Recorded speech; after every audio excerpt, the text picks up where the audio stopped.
Hello, everyone. We're here today talking about The Last of Us Part 2. I usually only do movie content on here and not video game stuff, but there's been such a crazy swell of controversy and love and hate for this game that I felt compelled to talk about it.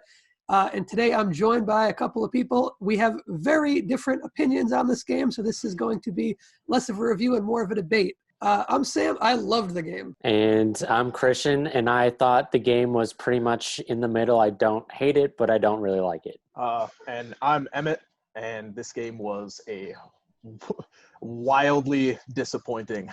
Did you guys look at the leaks before playing the game? I did not. I did very early on. I saw a Reddit post about how there were two separate leaks. The way it was sort of explained to me is one was a lot more reasonable than the other, and it turned out the much less reasonable one was the actual direction that the story went in. And then after kind of figuring that out, I wasn't any less excited, but I was definitely less interested. I saw, The Last of Us Part 2 spoilers everywhere. I saw the titles, I saw articles, but I refused to look at a single one. I think I might have got a glimpse of like maybe one, but immediately I just like closed my phone, exited out of the app, and just immediately got out of there. So technically, I didn't know a single thing that was going to happen. I want to address first, there's a lot of people who think it's unreasonable for Sony to be angry that these leaks happen. Sony is evil because they got mad that this game got leaked. Now, there are plenty of reasons to think that Sony is evil, because they are in a lot of ways. There's plenty of valid reasons to hate Sony. But them being angry that a game that they put millions of dollars into and that hundreds, if not thousands of employees spent thousands of hours working on and poured their heart and soul into, them being angry that the plot got leaked without context, that is a completely reasonable thing to be angry about. Yeah, I would agree. I mean, you're talking about this is a multi-million-dollar Sony first-party Naughty Dog title. I don't think that those people were going to buy the game anyway, and I think they're just finding a bandwagon point to jump on. Honestly, I feel like a lot of the Xbox people, Xbox fanboys, just tried to find any reason to hit on the game because they have no games anymore. So just like, oh, that game freaking sucks. Why would I play that game? This got leaked. Oh, that's such a stupid plot. Like, why would I even play this game? I had not considered the console war angle. Oh, I should set up. We are mostly going to be talking about the story. That's what we're going to be debating. I think we all like the game gameplay-wise. Is that right? On a mechanical level, the game is, I would say, 99 out of 100 completely flawless. Yeah, and visually, have you guys ever played a game that looks better than this? I had thought that the best-looking game that I had ever played was Uncharted 4. And now, of course, Naughty Dog is the first one to dethrone that again. Yeah, I mean, it's Naughty Dog, setting up their bowling pins, and knocking them over on their by themselves. If I had to say a game other than Uncharted 4, it would be Horizon Zero Dawn. I actually just started playing Horizon Zero Dawn after this, and it looks like not good compared to it's a little bit. I mean, it is open world though, so you got to give it some leeway. I think if you wanted to take a screenshot out of a Horizon Zero Dawn, like an environment screenshot, I think a lot of where The Last of Us 2 really excels is in character animations, facial and otherwise. And I think just the world design, like this is such a great look to the apocalyptic world. And I'm all about apocalyptic stuff. If anyone follows this channel, I've recently released an apocalyptic novel. My laptop is currently propped up on a stack of 4 of my apocalyptic novels because I had to get my camera a little higher. So my laptop's on top of 4 of my novel right now. Here's an extra one. If you I was about to say you got to plug that. Yeah, Fall of Plight is my debut novel. It is a post-apocalyptic novel. I have other videos about it on the channel, so if you want more information, you can check those videos out. Look in the description if you want to grab yourself a copy. There will be a link to it on Amazon. It's available in paperback and on Kindle. I don't know. We can try to change each other's opinions on the story. I don't think that's going to happen, though. What I would like to do, I'll say as my goal, I would like to get to the point where you won't call it bad writing, because I think it is objectively wrong to call it bad writing.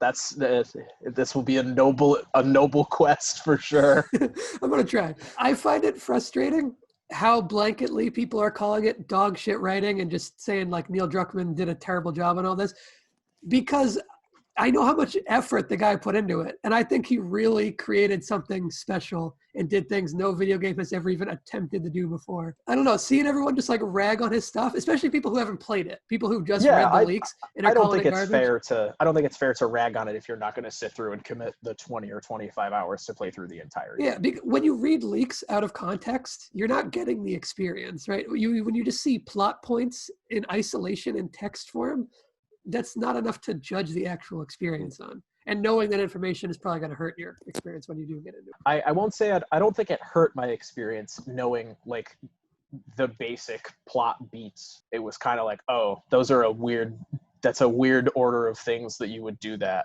Like, why would you want to do them in that order? I think one of my biggest story critiques is a lot of these flashbacks would be better served if they were played in chronological order at the beginning of the game. Yeah, God, flashbacks were terrible. It was like, okay, present day 4 years ago, then 2 years ago, then back 4 years ago, and then 2 years ago again. I'm just like, where the hell am I? I have there no is a part of one of the Abby gameplay sections where it is a flashback inside of a flashback.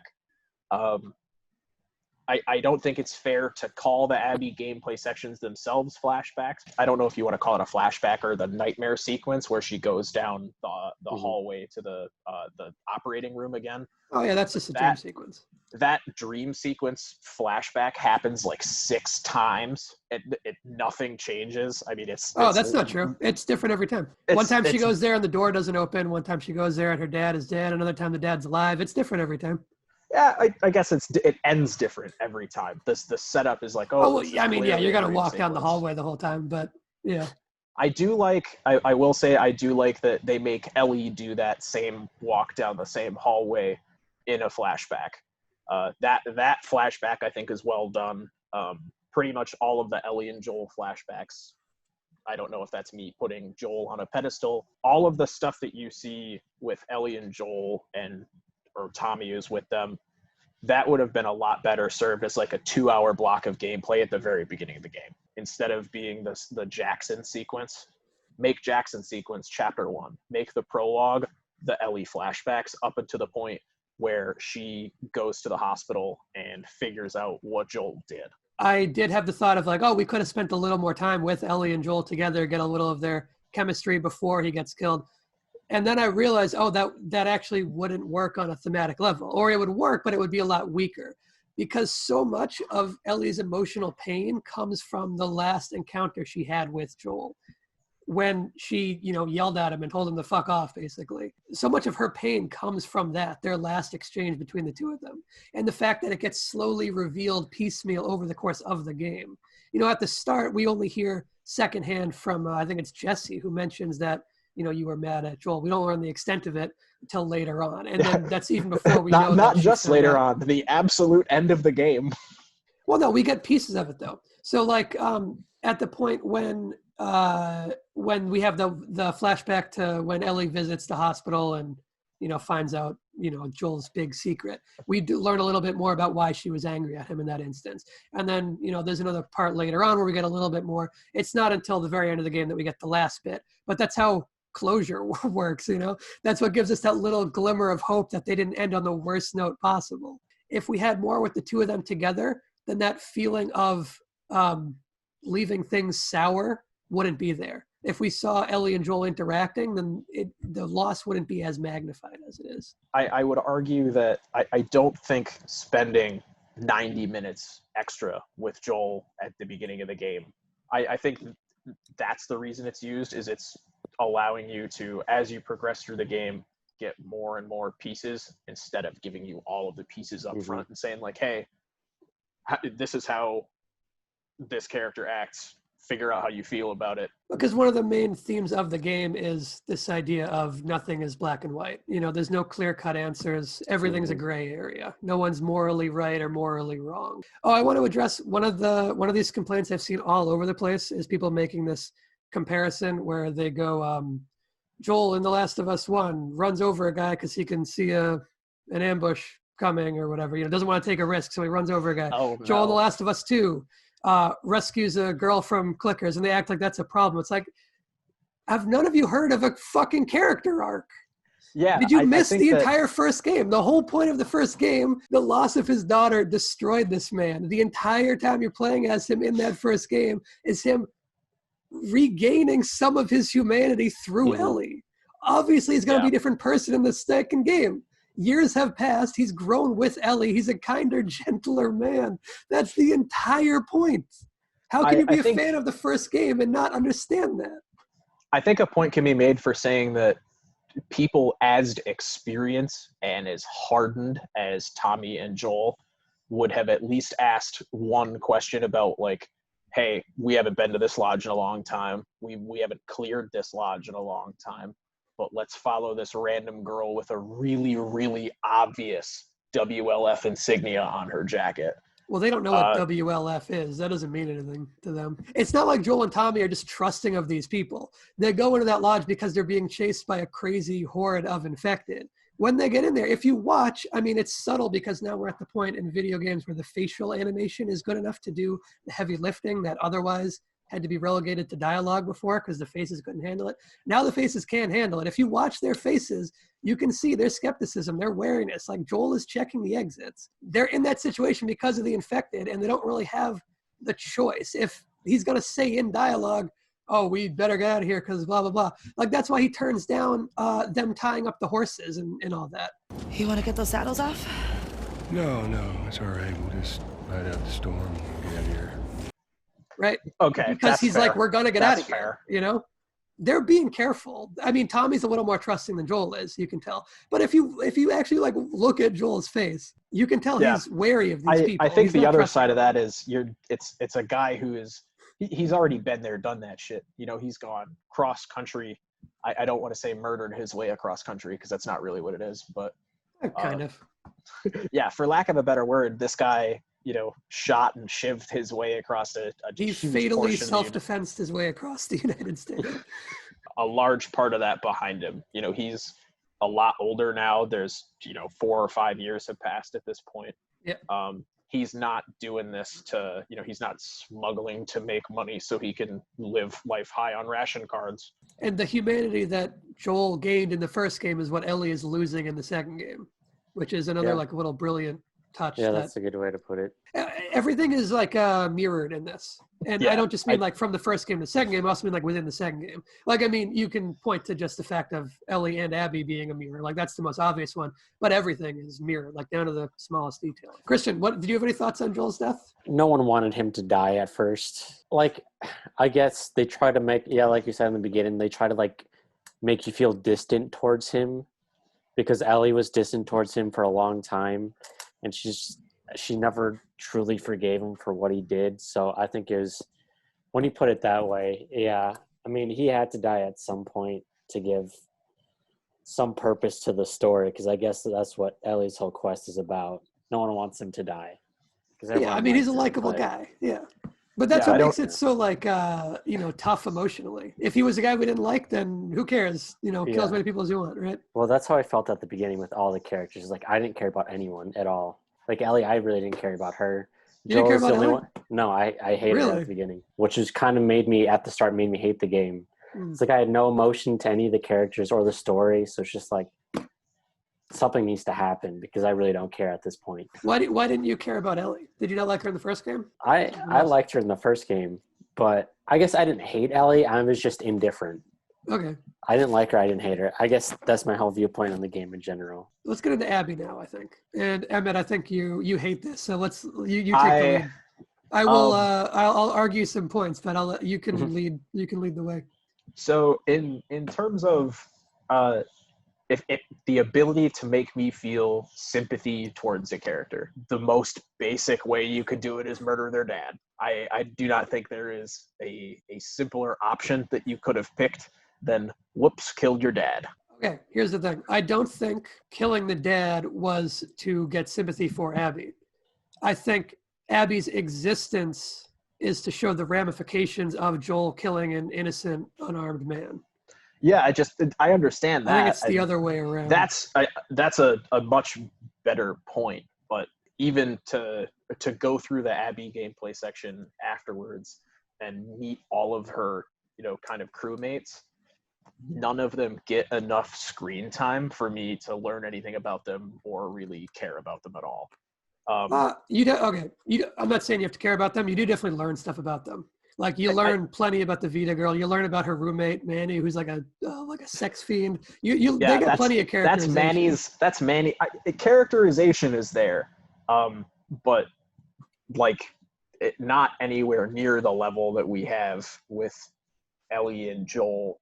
Even with like Jesse with like Dina and Jesse. Yeah, that's true. That's completely doesn't fair. Reach anywhere near how it characterized. Like in terms of new characters that get added, Jesse, Dina, much better done than trying to do it with, an entire crew of people. Yeah, that's because we're looking at, a shorter time with Abby, even though it does feel like a long time. It is shorter than Ellie's section. And it's also a product of, instead of, 2 new characters in Dina and Jesse, we're now trying to develop like 8 of them. So they're not trying to develop them to the same degree. You don't spend the entire Abby gameplay section with either Jesse or Dina. Exactly. And the amount of time that we spend with Jesse and Dina, we instead spend on Abby's section with Yara and Lev. Those are the 2 people that they're actually building up. They're not really building up the other WLF people. They're just giving you enough to like see them as real people. Not really flesh them out super much. But with Lev and Yara, in terms of like character quality, Lev and Yara are definitely up there with some of the best written and most interesting characters in the game. Let me go through a couple of my notes here because I haven't gotten to any of them yet. I got a couple of things written down and we can discuss them. I understand a lot of the criticism for the game. There have been a couple of points that I've just kind of refuted, I don't think are fair points, like people, basing their hate just on the leaks and not actually playing it. That's unreasonable. But I do think the people who have actually played it, a lot of the critics who don't like it, a lot of the dislike is completely reasonable. It's fair. It's divisive by nature, and I'm sure, I have no doubt that Neil Druckmann and his co-writer and everyone at Naughty Dog knows how divisive it was going to be. Because it's making not just one bold choice, a number of bold choices. It would have been so easy for them to play it safe and just do another Ellie and Joel cross Seattle and blah blah blah, and they keep all the cool gameplay and all that stuff. And that would have been so easy if they just played it safe, and they did not play it safe. They're risking a lot to do that. If you want to talk about a risky move, it's murdering your first game's protagonist in the first 45 minutes of gameplay. I would say there's 3 huge risks, and all 3 of them have been divisive. The first one is killing Joel, especially killing him that early. The second one is making you play as Abby for as long as you do, and the third one is Abby living at the end. Yeah. And we will talk about all 3 of those. But those are 3 huge risks, where just one of those would be enough for it to be a financial risk. Yeah. And I really admire that they went for it. If this game was any less mechanically perfect than it already is, there would be a lot more backlash about it. Beyond just being bold, right? It's a challenging story. It's challenging in the way that a lot of art house films are challenging. And those are already kind of niche. They're avant-garde. I'm the kind of person who already likes art house films and those really challenging foreign films where they'll be super heavy or kind of inaccessible. The thing is, we don't have a whole lot of that in video gaming, right? In film, there's an audience for those challenging art house films. Video games don't have a market for that really. So I think it's going to be extra divisive now. I will say, I would bet money on it that the general opinion on this game is going to trend upward for sure. In the future. People are going to look back on this game in a year or 2, and it's going to be much more universally accepted than it is now. I think a lot of this crazy hate is going to go away.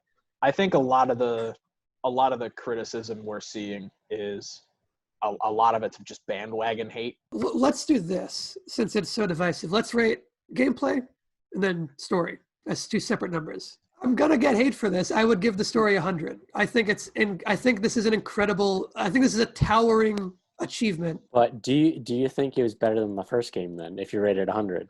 I gotta let it sink in a little more. I gave the first game 100 too. That's the thing. It's definitely on par with the first game. And I gotta let it sink in a little more. I can tell you that the big emotional moment in the first game is the opening, right? Yeah. And a lot of people say it made them cry. The opening of the first game didn't make me cry. That might have just been the place I was at in life. Maybe maybe if I played it for the first time today, it would make me cry, but it didn't then. the ending of the second game did make me cry. I got all teary-eyed at the end of the second game. So it hit me harder emotionally. Well, what part of the ending? Just like the end? Like the very end? Or From the moment where Ellie got her fingers bitten off until the end of the end credits. Oh, I didn't feel any emotion at the end. I'm just like, why aren't you like both dead or something? I like, I was care. very visibly upset. Yeah. See, I know you were. That's one of the main things I want to debate. Let's not get to the ending quite yet, Okay. though, because that's going to be a whole other thing. But yeah. Okay, so you rated 100 in story or gameplay? Yeah. On writing, I give it 100. Okay, so the story for the part 2, I would rate it like I would say like around 77, around there. For the story? For me, I actually liked the second half a lot more than the first. The first half, I was so bored. I was just like, I don't care about Ellie, really. So I don't care what she does. If she dies, anything happens. And I really liked her in the first story. But, yeah, the story, I'd rate a 77. The first game is 100 in gameplay and story for me because this is my favorite game of all time. That's where I think a lot of the hate comes from, is people think so highly of the first game that the second game has to be better. Otherwise, people are just going to hate on it, which is so hard to top. I mean, it's one of the best games ever made. It kind of came out of nowhere, too. I can't give the game as low of a score as I want to give it because... Give it how you feel. Don't worry about, go with your heart. On a story level, I have to give it probably a 35 out of 100, 3.5 out of 10, whatever you want to call it. Gameplay, I have to give probably 9 out of 10. The game functions flawless. It sounds... Yeah, 9 out of 10 is probably where awesome. I'm at with the gameplay, too. Yeah, I'd say. Let me know what you think about this. I think that if this story were told as a novel rather than a video game, it would be met with like universal acclaim. I don't think they would be nearly as divisive in literary form versus in a playable form. I also do think that a lot of its merit would be lost because you wouldn't then be playing as the person who you first view as the antagonist. So it would kind of lose that angle to it. What do you think? Because I think it's partially an audience thing, or maybe more like a demographic thing. The fact that we don't have these types of stories in video games as often. So there's not like a market for them built in the way that there are for movies and books, and not really to the same extent of TV shows. There aren't as many like challenging TV shows as there are movies and books. Forcing a player to actually be the one that makes the button inputs happen, that makes stuff in the game happen. Yeah. The impact of that, I don't think you could ignore, and I think it changes the experience for sure. It's definitely something that I feel is underutilized a lot in games. The fact that, as a player, you're forcing me to do something. That's part of why I love horror games so much, because you can do things in horror games that you could never do in a horror movie because of that player input angle. Yeah. I want to get into one of my big points now. It's on one of the game's main themes. So there's a critic that I like. I actually disagree with him a lot, but I think he writes very well. He's very well spoken. He organizes his stuff well. But in his review for this, he said that the story of this is a petty revenge story. And I don't think that's a fair thing to say, because I would say it's more like a compelling meditation on the nature of revenge with brutal insights into the human condition. The very idea of revenge throughout all literary works is boiled down to its base components, and you get offered a fresh look on not just revenge, but also on hate and on catharsis. There are at least 2 moments off the top of my head. One of them is after you rescue Jesse from the suburbs, and now you're going to, I think it's the aquarium with him.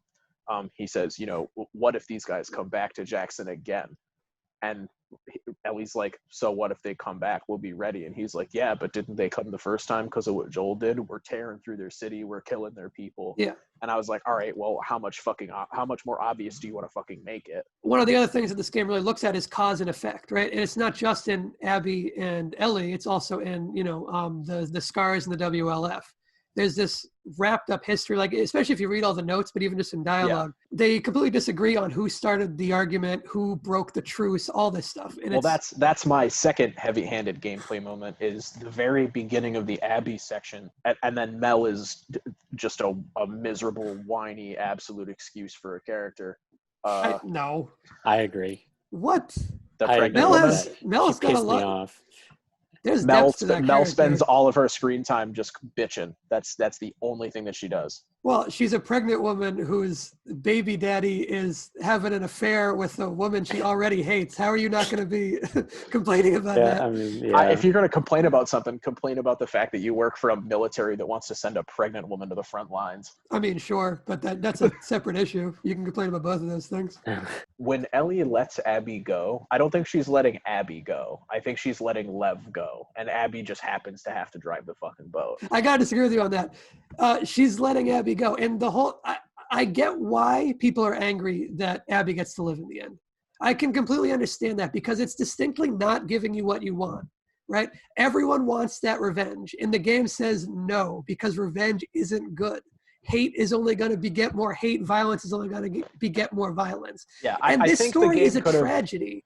it It's could've a made- tragedy of Greek tragedy proportions, right? Which we just haven't seen in games, I don't think ever. I mean, maybe Spec Ops: The Line. That's like the only other kind of game That's up that there. has. I would put that up there. Yeah, that's the only other game that has that kind of like Greek tragedy element to it. So Abby, Metal I Gear mean, Solid 3. oh sure, yeah, that one too, actually, yeah. So Ellie letting Abby go is Ellie finally making the right decision, but it's too late. It has already cost her everything.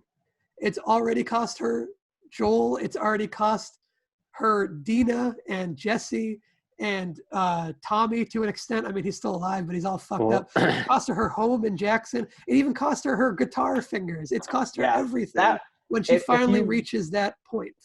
Probably the hardest hitting emotional moment is her trying to play the same song that gets played 4 or 5 times throughout the campaign. And she can't hit the notes. Obviously she's missing 2 fingers. Yeah. But the hardest part is she gives it one shot to try to do it moving her hand really fast. And just does it once, fucks it up, and then just quits. And I sat there, I was yelling at my TV. I was like, smash the guitar, smash the guitar, smash the guitar. And I am. But see, that would be more anger. That would be more. No, hate. I am glad that they did not yeah. smash the guitar. It's a 20-hour. It's 20 hours of buildup with no payoff. But if that's what you're going for, is to make me feel like, wow, I've lost everything. I've wasted all this fucking time, and I don't have anything to show for it. I feel like a giant piece of shit. Yeah, the quality of writing is pretty good. To be fair, that does mirror Ellie's situation. Like, that is kind of the point. It's a game that, this is like one of those divisive things where I completely get it. Like, I get not liking it for this reason. I like when a game or a movie or a book or whatever can make me like really feel something, regardless of whether it's a good feeling or not. You want revenge just like Ellie at the beginning. And the goal is to get to the point where you understand why Ellie lets her go. And if it seems like most people aren't at that point, so that is kind of a failing on the game's part. If you get disconnected from her emotional journey, then the game didn't quite do its job. Yeah, so that's going to vary player to player. People play games to enjoy the experience that happens, and I think putting out a game that's where the point is to not enjoy the experience, and that's a good point. That's a fair reason to not like it, because this is definitely a story that wants you to not be happy with it. No, there are points where you're supposed to be angry, and I'm not saying like I loved every part of it right when it happened. Like when they first make you play as Ellie, when they first make you play as Abby, I had the same reaction you did. I was like, I don't want to fucking play as this person. I said out loud, this is the first creative decision I have really not liked.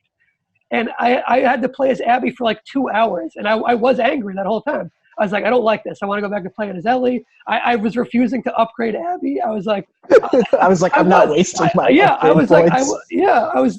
I was not scavenging anything as Abby for the first 2 hours. So that's where I missed all. Those are the only like collectibles I missed, because I was like, I'm not going to upgrade her. Why would I make this person who I'm trying to kill later? Why would I upgrade her weapons to make her weapons stronger? You know. So I was angry at that, but then it won me over in the best way possible as it continued. It was really the moment when she does that selfless act of helping Yara and Lev. That's the redemption moment where you go, there's no way you can call this a bad person after what she does to help Yara and Lev. In direct contrast to Ellie torturing Nora to death. Right. If you wanted to, make that Yeah. We're starting with however that graph exactly. looks. It's a protagonist antagonist thing, and then they both. It's not like they switch positions. It's protagonist antagonist, and then they meet perfectly in the middle, where you understand both of their viewpoints so clearly, where they both deserve their revenge. There's a line from Kill Bill. That woman deserves her revenge.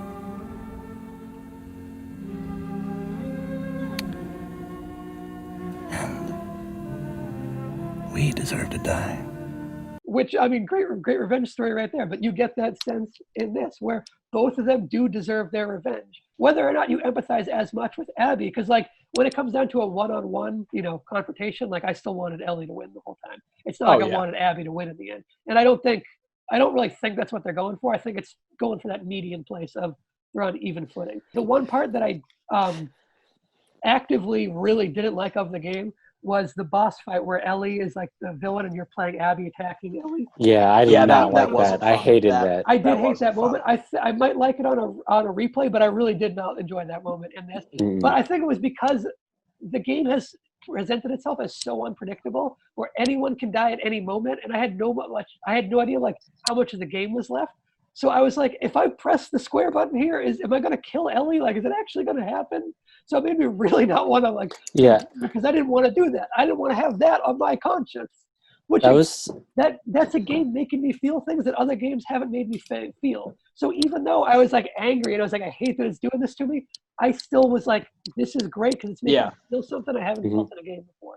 So I admire it for that, even though I actively hated that part of it. I still admired it, and I think that's great writing, even though I think that also sets up really well, like I said earlier about playing through the Rattler gameplay section as Ellie. See, that is the catharsis, I think. It robs you of the catharsis at the end. It gives you the most overpowered it gives you a fully automatic suppressed one-tap headshot submachine gun. Yeah. No, but even the way that she takes out the two Rattlers, like she leads the one guy into the hanging clicker and just sprays out both this guy's legs. He gets his information and then she shoots him anyway. And they do a great little like magic trick almost with that guy, because they give him such a distinct character design and a distinct voice and like a personality that you think he's going to be like a full-blown character. I thought it was Ron Perlman. I did. I thought they got Ron Perlman to come in and do mocap. At the point where Abby was in the basement contacting the Fireflies, what do you think the ending of the game was going to be? Where did I think it was going? Yeah. I don't think I thought the Fireflies would come back into it. I thought maybe that would be like a third game thing with the Fireflies coming back into it. Yeah, probably will be. Yeah, I mean, maybe. Who knows? There probably will be a third one, unless, like, the reviews stay super negative. I hope there isn't. I think this game I think we've gotten all we can get out of it, and I would like to see more of the world, but I don't want to see more of these characters. Yeah, the world is such, like, a really cool place. Ellie is done. If they add more to Ellie's story, I think that would just they should just kill her off then. Yeah, so I thought they're actually gonna they'd just be going to the base to the Fireflies, and that's when they met Ellie when they crossed paths.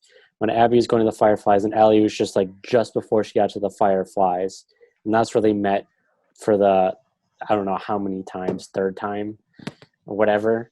And I thought that's where the conclusion of the story was going to be. Like Abby traveled all this way and finally saw hope for the clan she was with for a long time, and then she just gets killed right in front of them right as she sees hope. Yeah, which makes you would hate Ellie more in that instance. Yeah, it would also be cathartic though too. Yeah, but I wanted that to happen. On the beach scene, I thought they were gonna communicate. At the beach, they didn't communicate at all. They were just like silent and just punching each other. They didn't really care. I thought there's gonna be like a deep conversation gonna happen that makes you feel for both characters, but at the end you didn't really care about either of the characters or what happened in my opinion. I cared a lot for both of them. But yeah, I just wanted them to talk it out. I didn't care about Abby for a lot of her section, but I started caring about her once she rescued Lev. I would say that as much as a conversation would have revealed more, I think that I mean, it's a fist fight. It doesn't get any more, like, in terms of expressions of emotion and passion. Yeah. You're not going to get better than a straight up fist fight. And The part I crossover. wanted this game to end at, now that I'm thinking about it, and this is a little bit of a hot take. This is a much hotter take than some of the other stuff I've said. Ellie's PTSD flashback in their barn. You could have ended the game right there. I thought they might have. I was ready for that it. was the end of the game. If you wanted to, I mean, it's the same thing of, I felt the same thing in that moment that I had directly contributed to. There's no other way to say it except the irreparable damage of somebody's like emotional, spiritual, physical well-being. Yeah. Like, I have ruined this girl's life.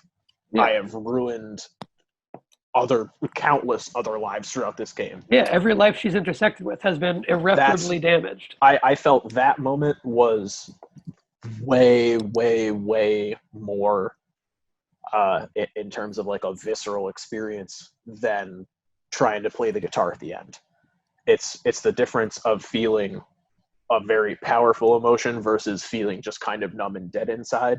You're I guess I don't want to say you're swaying my opinion on this game, because it's still not, I'm not going to rate it better than I've rated it, but I think there is a better way to articulate how I feel about this game than just to say the writing's bad, because you can't make this many deliberate decisions in something written poorly. That's the point I just want to get to. I just want to get past the point where it's like, oh, the writing sucks. I can disagree with the deliberate decisions made, yes. but you can't say that they weren't made on purpose. Exactly. You don't have to like the decisions, but I think anyone should be able to respect them, or at least acknowledge that it's done with real thematic purpose. I would say this game, most video games, if you really look at them, they don't put a whole lot of focus on theme. You know, theme is paramount in books and in movies, not as much in TV, but it depends on the TV show. But theme is like the most important thing in books and movies, right?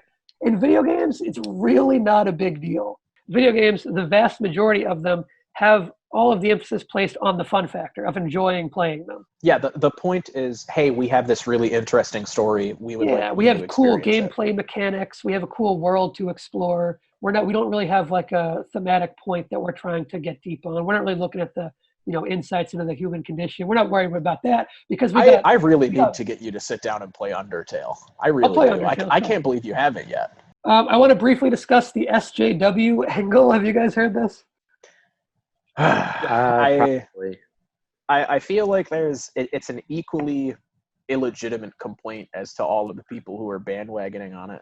I think if your argument for this game being bad is you don't want to play a girl with big arms because she's a full-time soldier and works out all the time, you should probably go fuck yourself. Exactly. That's the point I wanted to get to. People want to label anything SJW propaganda if it has a female character who's dimensional, or if it has minorities in noteworthy roles, or if there's anyone who isn't like a straight white guy like Joel. There's people who are just angry that the main character is female / a lesbian. People are angry at that fact. If you're angry just by that, go fuck yourself. Yeah, it's not a legitimate criticism. You can people say are angry that there's Asian characters in the game. Doesn't Seattle have a huge Asian community? Yeah. That doesn't have anything to do with it, but who gives a shit? Yeah, even if it didn't, what is to be angry about that? Why does it make you angry that other people are represented in something? Like, if you want to say that, like, oh, Ellie and Dina having like a lesbian relationship isn't important to the story, okay, it doesn't impact it a whole lot. The fact that she gives up like a domestic life with Dina and a baby to go off and search for this revenge that she can't let go of, those are massive ramifications. That's fair. Yeah, it's giving up a chance at happiness to pursue hate. I think the dumbest shit I've seen is the like, oh, Abby's a man. Why is Abby so buff? Because Abby's dad got murdered when she was 14, and she became a full-time soldier at 15. But okay, like let's even just divorce, let's pretend we know nothing about Abby. Why should a female having big muscles, why should that make anyone angry? It's not like you can't. It doesn't make sense. It doesn't make sense. Like what doesn't compute for people? Oh, Christian, here's a trivia tidbit that you might like. Owen from the game. He's voiced by the main kid from Almost Famous, Patrick. Really? Yeah, it's that same guy. Yeah, so the game makes you hate Abby and then makes you understand exactly why you did it. And one of the questions that it makes you ask yourself is, wouldn't you do the same thing in her shoes? Wouldn't you want the revenge just like Abby does? But even more important than wouldn't you, the player, want that? It's, you know that for goddamn sure Ellie would do the same exact thing. If Ellie was the daughter of that doctor and everything else about Ellie was the same, Ellie would be going on the same exact revenge mission that Abby goes on.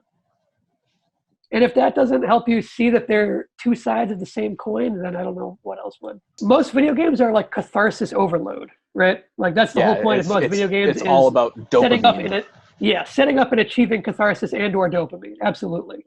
And The Last of Us 2 is decidedly just throws all that out the window. Like, hey, here's a 20-hour dive into the most despicable parts about humanity. Here's a hot take I got. This is jumping topics, but I got a hot take here, right? Because I think people are seeing the ending of the first Last of Us as hopeful and the ending of the second Last of Us as a complete absence of hope, right? Would you say that's fair? Probably? Yeah, that's fair. Okay. I think you could just as equally argue that the end of the first game is without hope and that the actual hope is the vaccination. That's literally the hope for humanity. And Joel is deciding to doom that hope. And I think you can argue that the second game is much more hopeful, or at least as hopeful, because it's showing that people can grow and change for the better. And that's what Ellie is. At the very end, he has that change. Okay. He's about to kill Abby. She is now changing for the better. She's finally making the right decision. But since it's a tragedy, it's happened after it has cost her everything already. I think, more at the second part, there's more hope than the first. Because you say, oh, Joel kidnapped Ellie back, or not kidnapped, but took Ellie back, and there's no cure. What's going to happen? Everyone's just going to die. More people are going to kill each other. Like, what's the point? Yeah, it's like when you boil it down, Joel made a super selfish decision, but you know why he did it and you understand with it. And I think a lot of people would do the same thing in his shoes. Yeah, exactly. Because there's this idea of like the world versus your personal world. And to him, Ellie is like his entire world at that point. Yeah, so I say that. I could write like a dissertation on the story in this game. Like I could write like a 35-page. I mean, I did write 30 pages on The Wire like 2 days ago. I could write 30 pages on The Last of Us too. But anyway, one of these observations I had, or just like a thing I want to throw out there, and let me hear what you guys think. I think part of the genius of making you play as Abby, even though you hate it, is making you play as Abby is asking the question, can you move past the hate that Ellie can't? That's fair. Yeah, I think that's kind of like that's something you can only do in the medium of a video game. You can't do that in something else. And I think that's a real achievement. I think it's remarkable, honestly. I would agree. You're totally allowed to just continue to dislike the character for whatever reason. Exactly. I think that they don't do there's no wrong or right answer. That's the thing, is you are supposed to hate Abby at the start. Like, absolutely, you're supposed to hate her. It poses the question of, do you still hate her once you know the context? Once you know the reason and you can empathize with it on just a human level, do you still hate her? And there's no right or wrong answer. The point is the question. You have to be able to let go of, because you're not playing the same, it's fundamentally not the same game anymore. It's not the same characters, it's not about the same stuff. I would argue it's about the same themes. That's what I think is so great about it on a thematic level, is it is like different character, different point of view, different events, but it's all meditating on these same core, like animalistic human ideals. And I think it is insightful into human nature, and it's pretty sobering on just the nature of hatred. Yeah, I would agree. Here's another one of my hot takes. People are angry that this whole game, like you said, Emmett, it's 20 hours of build up and then no payoff, right? 20 hours of setting up a revenge mission and then not getting the revenge.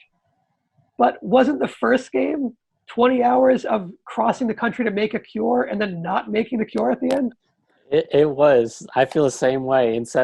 I was disappointed at the ending of the first game. It's like all that just for you to take the whole purpose of the story and just make it useless at the end. I agree with you in that. I think one of the great things it has you do, if you're okay with it being a tragedy, is it has you wishing that Ellie would have made this internal change earlier. You're Yeah, like, oh, if only she could have, turned that corner on hatred a little bit earlier, she'd still have her fingers. If only she did it a little bit earlier, she'd still have Dina and that baby. Mhm. If only she did it a little bit earlier, like that. Yeah, That's what makes it so it's great as a progressively tragedy. earlier and earlier as you Yeah. get later and later in the game. And that's what makes it work so well, as long as you're viewing it as like a Greek tragedy. If you want like a traditional like video game story where it's all about catharsis and adrenaline, it's not going to do that. I guess I didn't really feel anything the first like 8 hours of the game. Like I felt like I was just running through the motions of killing zombies and all that, and I didn't have a connection to Ellie really at all until when they both clashed, when Abby and Ellie clashed at such an early point in the game where I thought, okay, this is the end, even though I know it's not going to be the end. Then you have the flashback, and the flashback is like, I don't want to do this.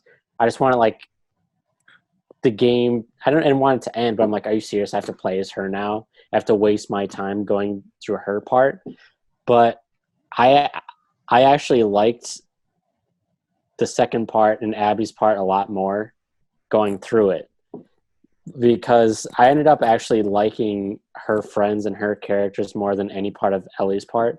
Like for Dina, I didn't really care about her at all. Jesse, I really didn't care about the whole entire game. So that's interesting. Yeah, you were like fully on board for Abby stuff then. That's cool. That's completely opposite of Emma. Yeah, because like That's cool. It's so divisive, man, this game. You can have so many viewpoints on so many like different things.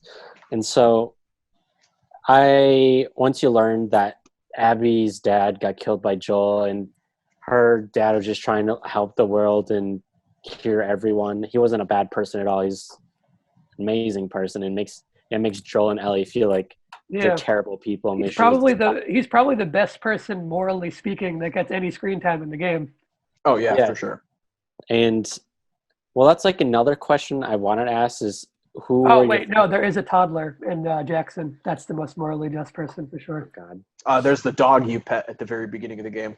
Yeah, but that I dog, don't know. like an attack dog, could be biting people. That baby has done shit. That baby was walk. You don't know that. Maybe you try to like cut up Dina in her sleep. You don't know. Who knows? But and I guess for character wise, Dina actually liked her more towards the end because she just wanted what was best for Ellie and she cared for her. Yeah, and you Ellie understood was her point of view. And Ellie was just kind of like pushing her away, like she didn't really matter. Like Dina didn't matter. The kid didn't matter. Their future didn't matter. Yeah. And actually, my favorite character in the entire game, it wasn't Ellie, it wasn't Abby, it wasn't Dina. I think it's actually Owen, to be honest. Owen, really? Yeah. Yeah. Because Owen, relationship-wise, he did things wrong, but he was just like so laid back. He was like with the WLF, he was just like, I don't want to be like associated with that anymore. I want to do my own thing. Yeah, and he was the one who, before Abby, he was like, these Seraphite people, they're not like monsters. And I love, like, they've set up this cult as being like, oh, they're going to be straight evil. And then even like the crazy evil anti-technology whistling cult, even them, they're not evil. They're still gray. Yeah, and I guess, and Owen helped save Ellie's life. Because he's like, no, just stop. Like, why are we doing this? Why are we killing her too? She has nothing to do with anything. So I think Owen's also a really good person in that sense. Yeah. Oh, also, we didn't mention earlier, I think Ellie letting Abby go at the end, you can't see that moment in isolation without looking back on the 2 times previously that Abby let Ellie go when she could have had her killed. Yeah, I guess I didn't perceive that at all at the end. I wasn't even thinking about that. Right. So you have at the very beginning, after Joel dies, Abby and all of her people could have easily killed Ellie, but they let her go. At the end of that boss fight, when Abby, when you play as Abby and you attack Ellie, she again has the chance to kill Abby and she says, don't ever let me see you again. So she lets Ellie go twice when she has the chance to kill her. Then Ellie is, now like drowning Abby on the beach. Now Ellie is like, she has the chance to kill her now. Can I just, a huge gripe of mine is their names are fucking too similar. Why couldn't we have had like Ellie and like, I don't know, any other name that didn't end in fucking It Y. didn't end with an I. Well, I think Ellie's IE. Excuse me. Yeah. Well, in the No, I know what you mean. sound. Yeah. No, and that's fair. That's fair. That is a naming thing. Yeah, like, out of so all you'll names, learn that in why say that? yeah. Read Like- any screenwriting book, and they'll say, "Don't make your character names too similar." That's not a Because how many deliberate times have writing we- decision. How many times have we each said the wrong name, even though we clearly know who we're talking about? The names are just so similar. So it is a Lev mentions that, you know, there is a line that we don't have to cross. You know, cutting Dina's throat as a pregnant woman. There is a line somewhere. Yeah. That Abby does not Yeah. cross, that Ellie does. Even in this fucked up world, there is still a line, Mhm. which the game And- has you doubting that at other points. Like, is Yeah. there? Has Yeah, it and crossed that line? Yes. Probably. a couple of times. Most certainly. Has Abby crossed that line? Absolutely. Yeah, they've both crossed that line. But they're both working their way back to the right side of that line. Yeah, I think as a foil to that, you have Lev in 99% the same position that Ellie was in with Joel. Is they're complete strangers. Yes. And Yara too. Like, I felt so bad for Lev after Yara died and the whole thing with the mother and all that. I would have liked a more emotional scene with Lev after Yara's death, and we didn't get that. That's one thing that I would add in as like an extra scene. Yeah, they kind of just Because blew that off. Well, and there's no dialogue about it. It's Well, that's the what I'm same saying. thing. The point that I would have liked to have heard spoken aloud is the fact that, again, it's a cause and effect chain. And the cause and effect there is that if Lev didn't run away to go to the mother character who ended up, betraying him, then Yara would have been alive still. So I wanted to have that moment where Lev comes to terms with, is it my fault that my sister is dead? Is it my fault that my mom's dead? Well, definitely. But is it my fault my sister died because she only came here because of my actions? Or is it the fault of the Seraphites who drove us out, who outcast us to begin with? Is it their fault? Or is it the fault of the WLF for breaking this truce and igniting a war between us? Yeah. Or is it the fault of the government who failed everyone and necessitated people forming these crazy factions? Or is it the fault of this contagion that started the apocalypse, this crazy mushroom bacteria? Is that the fault? Everything just goes back and back until the point of whose fault is it becomes irrelevant, because no one's at fault. The world is fucked up and people are evil, or they're not evil. And it's up to each individual to decide where they draw that line. I think there's also there's clear attention paid to innocent lives caught up in the not so innocent lives. So meaning like the Seraphites are fucked up, but not all of them are bad. Like Yara and Lev are kind of innocents in that. And you know that if they exist, it's not like they're the only innocent people. They mentioned that there's like a schoolhouse or whatever. There's like a bunch of other kids on the island. You know that they're all innocent. The same with like the WLF. Like there's definitely some people there are worse than others. Like their leader, what's his name? Isaac, right? He's, you can tell he's probably worse than some of the other people there. I feel like they could have done so much more with Isaac, and they didn't. I thought so too. Yeah, he's voiced by Jeffrey Wright though, which is pretty cool. But again, it is surprising, and it does make it a bigger betrayal for Abby against the WLF. Like that's a point of no return. Well, and it reinforces the point that nobody fucking matters here, because all it takes is, and you're gone. That's because he's trying to be like all swaggery and all like persona, like I'm top dog in this thing, but everyone gets equalized by a little piece of lead fired at one arm and a handgun. I wanted someone to die, whether it was one of them or both of them. That's the thing, though. That's the point. That's the point, though. The game wants you to want someone to die, but it's not going to give you that. That's the whole point, and you don't have to like it, but that is the point. Yeah, I can see that. It's a deliberate decision to, the game wants to ask you, like, why do you want this? What's wrong with you? What's wrong with all of the characters? There's a lot wrong with me, apparently. Yeah, I'm not a fucking doctor, but damn. Yeah, it's not just Ellie's life that gets wrecked by revenge. It's Tommy's life. And it's everyone who gets involved in revenge. Yeah, it's everyone's life in the... Just think like, that one WLF who you killed.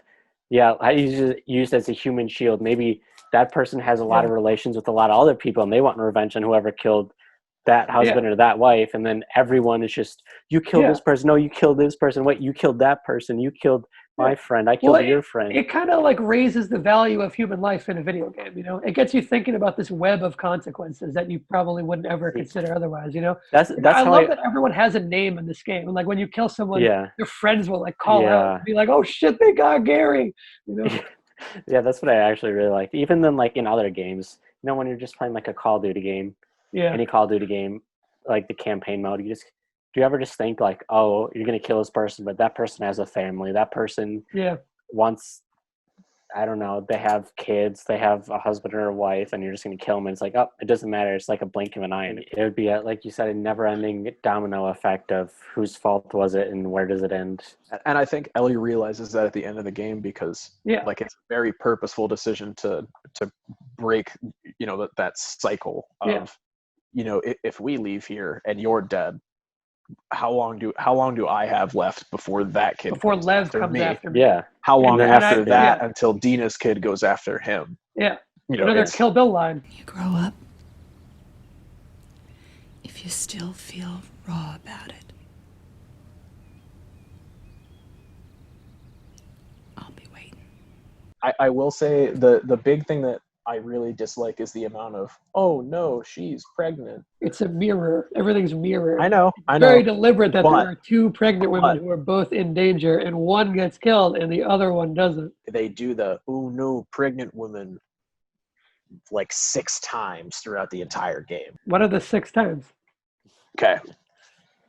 They do the reveal at the beginning that Abby reacts the same way that Ellie reacts. When Dina reveals it. Then there's the note. Then they do when Ellie realizes that she killed a pregnant woman, and then when Lev realizes that Abby is about to kill a pregnant woman.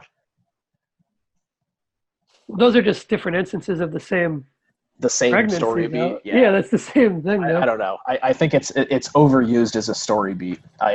I say in like pop culture, the pregnancy thing is definitely, like, if you go back through all the videos on my channel, I've complained at length about action movies doing the a pregnant woman. Yeah. Oh, that woman who died earlier when we killed your wife. Did you know she was pregnant? Yeah, she was pregnant. That makes you more sad now, right? I've complained about that a lot in movies. This is not one of the instances where I think it's any kind of problem. It's not used in that way as like a twist after they've been kidnapped. Yeah, it's not after the fact. I think the other big gripe I have with the storytelling is some of the like beats about explaining the sort of cycle of revenge is really heavy-handed.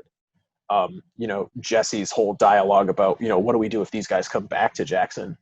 Why are we here? We're going through their city now. How are we better than them? Like, all right, well, you just explained the whole thing to us, so now I don't have to read into it. There's none of my opinion that's injected into it. Fuck the boat section.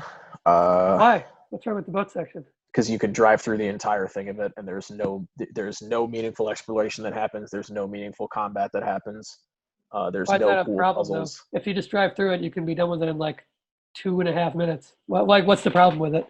I don't know. If you're going to make me just hold forward on a stick with crappy ice physics and crappy boat controls, you should have made it a 90-second long cutscene. You can get through it in 120 seconds if you... I know. So why isn't it just a cutscene? Why do I have to hold forward on Because if you do want to explore, there are places to explore, and there's a combat encounter you can get. Yeah, that's fair. Yeah, the bloater boss fight is interesting. Entirely trivialized by explosive arrows. In the end, the story of the game... Like I said, it had a lot of ups and downs, but in my opinion, the first half was terrible and it was boring, and the last half, I started actually enjoying it more. The ending, I didn't like. I wish something more exciting would have happened, but the gameplay, as we all kind of said, it was amazing. It was fun to play. It's just the story had some letdowns at times, but in the end, in my opinion, it was a fun game to play, but I guess I had more expectations and it had such great potential, but I think it just fell flat a little bit. While I might not agree with how the game ended, and while I might not enjoy it, if it was a deliberate decision in order to make me feel or occupy that same kind of mental space that Ellie's in, is, you know, we've committed all this time and all of this energy and we have nothing to show for it. In fact, we have less than we started with. I don't like being blue-balled, for lack of a better word. I think 20 hours of setup with no payoff kind of hurts my soul. But I understand why it has to hurt my soul. And in terms of quality of writing, yeah, if the goal was to make me feel like a crappy person for wanting to go out and murder a bunch of people, yeah, you accomplish that. I've, made my stance clear. I think this is a towering achievement of interactive storytelling. I think this story can go toe-to-toe with all the apocalyptic greats. I think it's head and shoulders above most stories on a thematic level. I think this is an incredible work of art. It does not give you what you want, so it depends on what you're looking for out of a game. It doesn't give you what you want, but it makes you feel things that other games aren't going to make you feel. I mean, if you just go into it with the mindset of, well, this is fucking stupid, then it's not going to make you feel anything, because you gotta be willing to let the game take you on a ride. If you're just going in with, oh, the leaks, they killed Joel, fuck this game, then you're not gonna get the experience that they want you to have. Out of any other game, I'd rather still play this game. Like, it's still, I think, a must play no matter what happens. Like, yeah, I heard it was a terrible game at the start, and it was just not worth your time. But I disregarded that. I just went in how I wanted to go in. I had like a blank slate of, okay, I'm going to put nothing behind me, and I'm just going to see how I feel for this game and not let anybody's like opinions of the game destroy what I think. And Sam, as what you were saying, it's like a lot of things in the game we didn't want to happen, but they spent so long writing and developing this game, so they know how you feel, but they are just saying like, no, that's not going to happen. So it's like people need to think of it as it's purposely put this way to make you feel a different way than how you actually want to feel. It wasn't an accident, it was on purpose. It's like, how people in movies, they say, well, everything, just like a placement of a cup in the background, they purposely did that for a reason. It wasn't on accident. Yeah, nothing's a coincidence. Yeah. Thanks for watching, everybody. If you enjoyed this video, it's kind of an unorthodox one for this channel, so there's not a whole lot of stuff like it, but there is a ton of other content on this channel. So subscribe if you want more stuff like this. Stick around. I'll see you in the next video. Bye. I don't know. Do I ask people to like follow me on Twitter? Like, make sure to outro? Smash that like button and subscribe to the channel so you get notified. And ring that bell so you're notified whenever Brickwall Pictures uploads a video.